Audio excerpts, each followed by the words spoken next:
And you're just in time for your weekly most comprehensive look at the world of business, finance, and economics. Welcome to another edition of Business Redefined. We have had talks about pension before, but this conversation can never be exhausted because every time there are emerging issues, whether it's at the policy environment at the macro level or at the micro level. And tonight, we are delighted to have George Nyakundi, the CEO ICEA Lion Life. Karibu sana.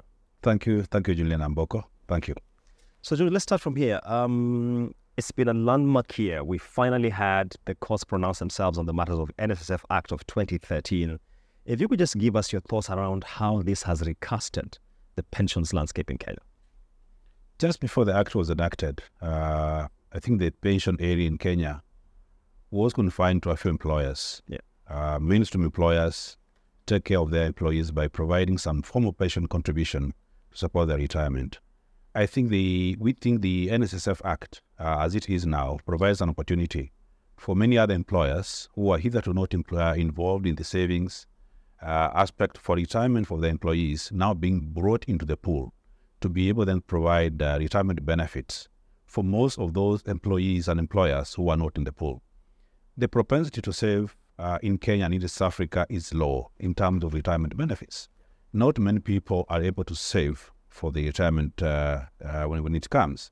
And so the NPSF Act, as it is now, provides an avenue for many other employers to set up some form of a pension retirement scheme for their employees, to provide at least something small for their employees when they retire.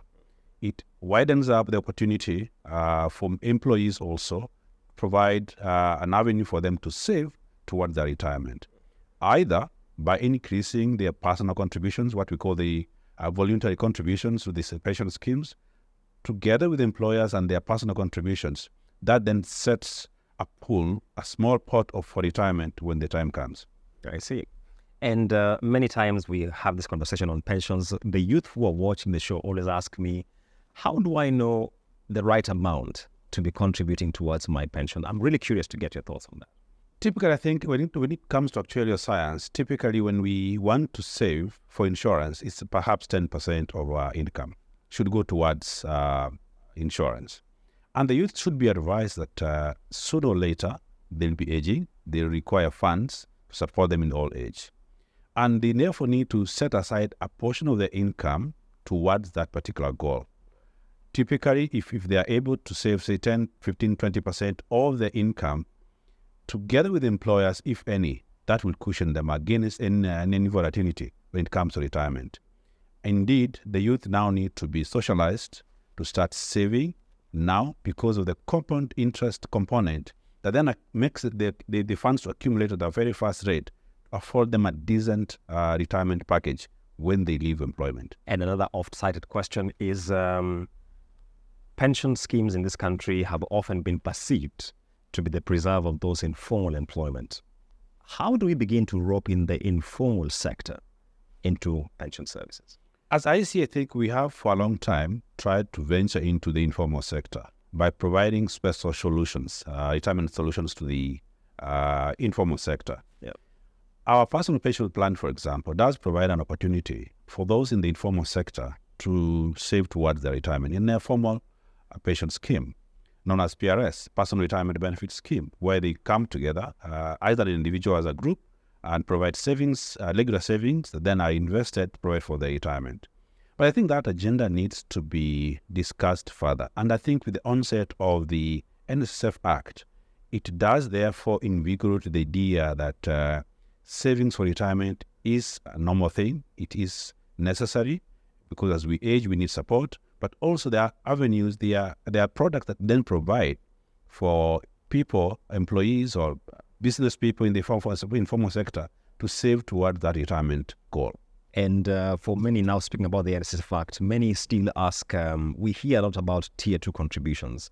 For those viewers who are still not clear what this is, please just explain to us and how ICEA plays in that space. So the NPSF Act brought into aspects of the contributions for pensions. One, the creation of Tier 1, which means these are compulsory contributions to be remitted to NSSF. The traditional NSSF was a provident fund, meaning it only provided for a lump sum at retirement. And as we know, our saving culture isn't very good. equally our spending culture isn't very good. So if you provide a lump sum to retirement people, to retiring employees, the experience we have is that lump sum is usually spent over a very short time. So the introduction of the pension scheme as part of the NSSF is a good and welcome move, because then it allows for retirement members of staff or employees to have a pension scheme that pays a regular salary, like a pay slip, like a salary every month, and then guarantees them a formal income every month to support themselves at retirement. Then that's tier one. Tier two is an option for employers either to remit the additional contributions either to NSSF or to a registered pension scheme that is registered and recognized by RBA, which means tier one is compulsory, but tier two then is optional. But to be able to opt out, you have to get approval from RBA that you are duly registered as a retirement benefit scheme provider, then that adheres to the rules of RBA. Then only then can you be allowed to opt out and be part of tier two contributions to a private pension scheme. Yes. One of the questions which is emerging right now, George, is that if you look at the investable environment out here, it's been quite eroded because of global macro factors, not just even Kenya specific. Whether you're looking at returns on equities, whether you're looking at the bond side. And the question being asked is, how are fund managers such as yourselves positioning yourselves when it comes to this environment, which is largely adverse? I agree with you, Julian. The current economic environment has forced us to think about outside the box. Traditionally, I think insurance fund managers and insurance companies have invested in traditional assets, investment assets. We talk about government bonds, T-bills, equities. It's, and as rightly said, as we see interest rates going up, the value of our bonds goes down. Equities are down already. So I think the solution to that is to think outside the box in terms of alternative assets to invest in. As ICEA, we are thinking alternatives. We would think about going to REITs, real estate investment trusts. We are thinking about offshore investments. We are thinking about the investments in alternative energy, renewable energy, alternatives in terms of private equity. All these, therefore, will come in to support our traditional model of investing in the traditional assets. So alternatives does appear to be the solution. But also, if we repurpose our investment assets, see how much then we put in government bonds, how much do we put in T-bills, to rebalance our portfolio to make sure that the risks that are in various investment assets are then balanced to support the company in terms of provision for benefits to our members. George, I received this question many times that if I'm in formal employment, I already have a scheme which runs. Is there any reason why I would again be having a personal pension scheme on the side? Your thoughts on that? Usually, employer contributions are normally a percentage of our salaries. Sometimes employers are not very generous for various reasons, because of economic pressure on the payroll, etc. So the percentage of contribution provided usually by employers may not be that big. So if an employee has some additional income or a buffer, they can opt to contribute an additional out of their own income to support their retirement benefit. That is allowed. It's called AVC, which then allows for employees as members of schemes to contribute slightly more than what the employer is offering. Now, that gives them an advantage, because as the lump sums grow, interest declared is then given on the entire pool, not on the specific employer contributions. That way, the retirement package, the retirement funds available for retirement for this particular member keeps on growing over the years, and is a handsome lump sum given at retirement once these contributions are put together and invested well. Of course, taking advantage of the tax concessions that come with that. I see. For those who are in the Gen Z category and they're more digital savvy, how does ICEA then ensure that you reach that demographic?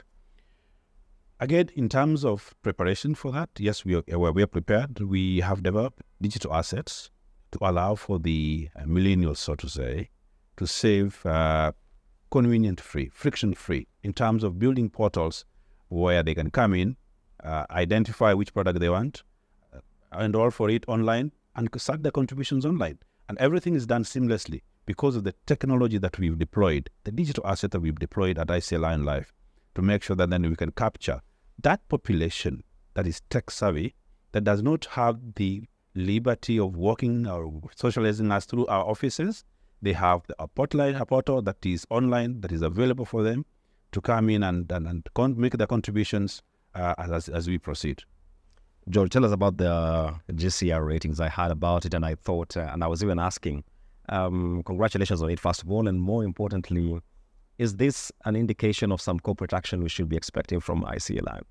Julian, this company is premised on, one, good corporate governance, running of good fundamental financial models, but also choosing where to play. And in recognition of what has been done over the years, since the company started early in the 60s, this company has been well governed. All the fundamentals are right. All the financials, if you socialize our balance sheet, all financials are right. And because of that, we have been recognized as the only life insurance company in East and Central Africa that then gives out the best that we can have in terms of insurance companies. ICEA Lion Life has been given this rating because of the various models that we've learned. The adequacy in our capital. We run one of the highest capital to support our liabilities. Yeah. Our capital adequacy ratio is in excess of 300%. The threshold is 200%. And so we have a huge buffer to protect our clients, but also to come in handy when needed to support our clients. It is a testimony to the models that we run, the governance, and of course, the result that we produced over the years. It is indeed a pleasure for us to be honored, but I think we take with the humility that this is for purpose of serving our clients. All this is meant to serve our clients better by giving them confidence that we will be there now, tomorrow, and to the future. Okay. Looking back at the macro environment, and for many Kenyans right now, the biggest concern they have is the escalating inflation and the costs that come with it. And many are asking, even for us who are putting something aside for retirement, how do we ensure that our investment then keeps up with the escalating inflation? And I know you spoke about the power of compounding earlier on, but just flesh it a little more for us to get it. It is basically to make sure that our clients out there, those who want to save in an insurance environment, to make sure that they select their providers wisely. We saw during COVID, some companies were disrupted. Some companies couldn't operate. Again, it's because of the preparedness that we've put in place over the years. Indeed, as we normally say, when the tide is low, that's when you know who's been swimming naked. And because of that, I think we've seen many companies struggle globally to support their models. But as the ICEA line, I think we were lucky. With hindsight, we put on the fundamentals in place, and we were able to navigate through the COVID. And even now, as we face an economic crisis, both global and regional, we are well placed to navigate through the same because of the fundamentals that we have put in place. We see ourselves as a company that looks beyond tomorrow. We may not be the ones that are paid at the top, but we see ourselves as sustainable, resilient, and listening to our customers. And of course, coming in handy when we are needed to provide the benefits for our clients. The economy hasn't performed well. We've seen rising inflation that potentially may erode the savings, but I think we have always adjusted the returns of our members, our policyholders, to make sure that we sustain the returns at the end of the day. If we don't do that, we lose our customers. But I'm happy to mention that over the years, we've kept our balance in terms of policyholders, keeps on increasing because of the way we've served them. It also requires us to think, again, as I said, outside the box, that beyond inflation, we have to think about alternative assets of investments that cushion members of our pool against any volatility in terms of inflation, etc. I see. Speaking about alternative assets, many times I speak to trustees. They will tell you that the reason why pension funds would be largely skewed towards fixed income is because typically we have low risk appetite. And the question then becomes, when you venture into alternative assets, how then do you ensure that much as you are taking on the diversity, you still calibrate your risk properly? You have to run these two models, these two initiatives concurrently. You cannot potentially discard the traditional models of government bonds, treasury bills, equities, etc. But I think it's an idea of saying, in a case where some of these assets have not performed well, you are cushioned by thinking elsewhere. Investing in private equity, for example, if well done, well positioned, they provide a good return for any company, for any investor. Think about renewable energy, for example. This is uncharted waters. We have had interest now in many people investing that, most risk-free. And investing in those assets that therefore guarantees, enables the investor to diversify their portfolio and hedge their risks. And as we know, traditionally, there's the thinking that traditionally everything else has been risk-free. It's no longer the case. Yeah. We've seen instances where we have had issues elsewhere where government bonds have not performed, have not come to support members or the investors. So we are casting our net wide in terms of investments, making sure that even the ones that we have are re-engineered. For example, when we talk about property, investment in property, you re-engineer property portfolios to make sure they give us the best returns for our members. But also evaluating the equities, the stocks where we play, to make sure therefore that we exit when necessary, but stick in also when necessary to be able to gain the best out of those investment assets. One of the things which has really gained traction in the recent past is the conversation around ESG, environmental, social governance. And I'd like to get your thoughts around how you are positioning this enterprise as far as that is concerned, because of course, a lot of investment decisions now are pegged on compliance with that. The ESG agenda has been pioneered by this company in terms of the insurance industry. And we want to play a pivotal role in that area because all the clients that we insure, both corporate and individual, have been affected by climate change. Yeah. Yesterday I was looking through the nation and I found a note on how the Baringo villages have been marooned by water, by floods, and their lives have been disrupted totally, forever. As a life insurance company, we have not played a very big role. Globally, life insurance has not played a big role in ESG, but our general insurance compatriots have played a bigger role in identifying which assets need to be insured, which assets are convenient, which assets are complying with ESG so that they have some rebates to support them.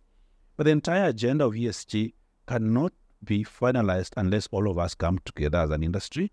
And we want to bring together all our industry players to work together towards fulfilling that agenda.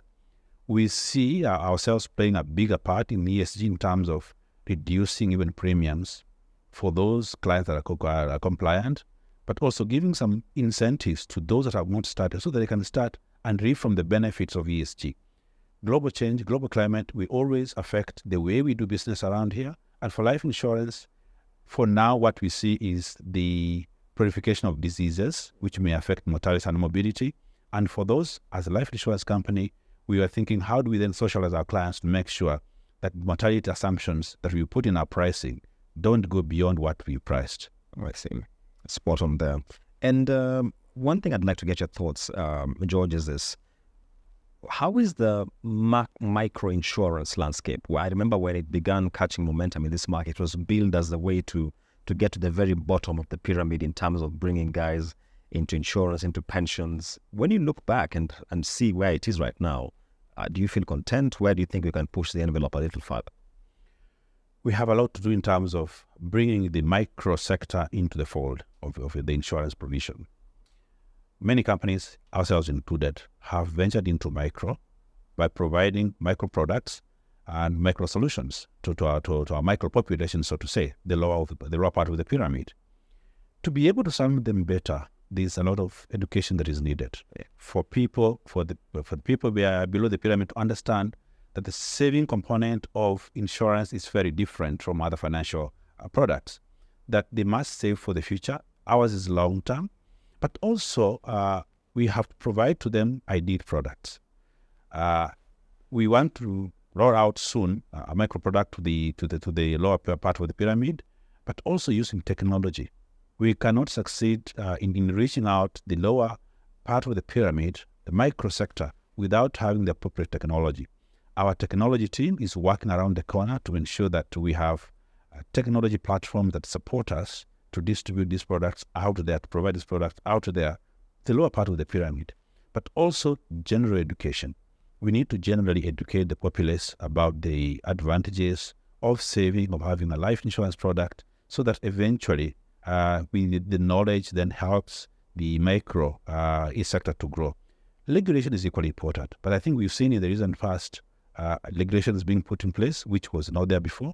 That will help us then anchor products well and serve our clients better. Right. George, we're getting to the tail end of our conversation. As far as the competitive landscape is concerned, how do you assess your positioning? And the question which has now come up quite commonly is we've seen a number of players coming into the market, and some have even gone as far as arguing maybe the market is now concentrated in terms of players' perspective. What are your thoughts? That question is better answered by our regulator. But let me put it this way. I think in this journey, we have big players and small players. We see that capital adequacy playing a bigger role in the regulation of insurance companies.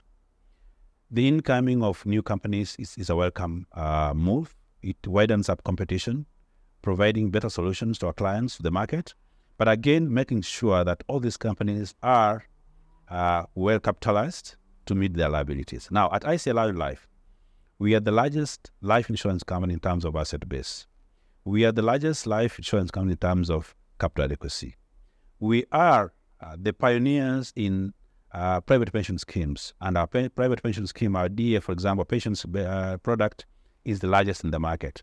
Our DA product at 64 billion.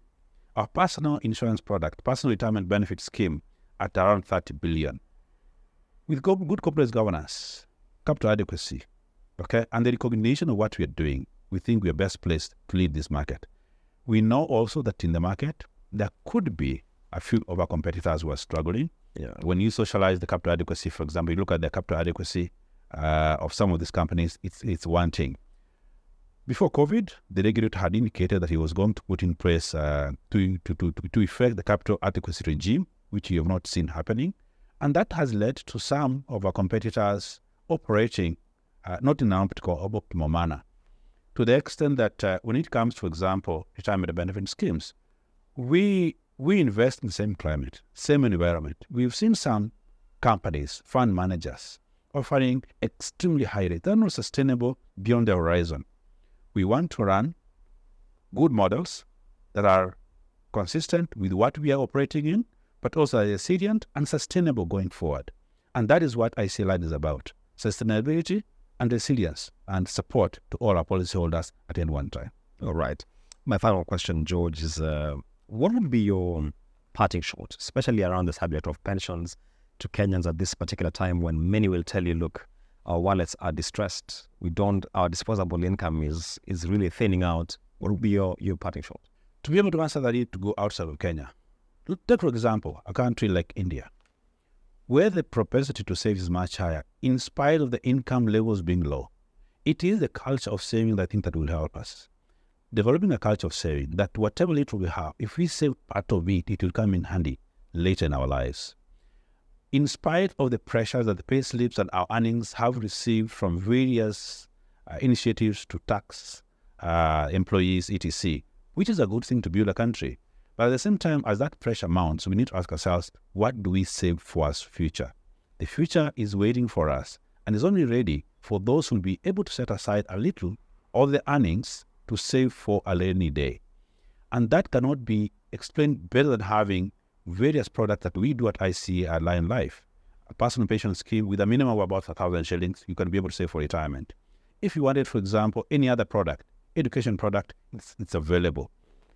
Building our culture around savings will help us to cushion ourselves against the volatility of the economies in the future, our earnings in the future, and potential retirement when it comes, to enable us then have some lump sum to lean on when age catches up with us. George Nyakundi, thank you so much for your time. Thank you, Julian. My pleasure. And that takes us to the close of our conversation with George Nyakundi, where we have been focusing on matters regarding pensions and the pensions landscape by and large, looking at a policy level as well as emerging issues in the macro environment, including the distressed wallets, which is pushing us, many of us, not to say, but is saying a culture of saving is extremely critical if we are to change the fortunes of this country. Stay tuned for more on these insights.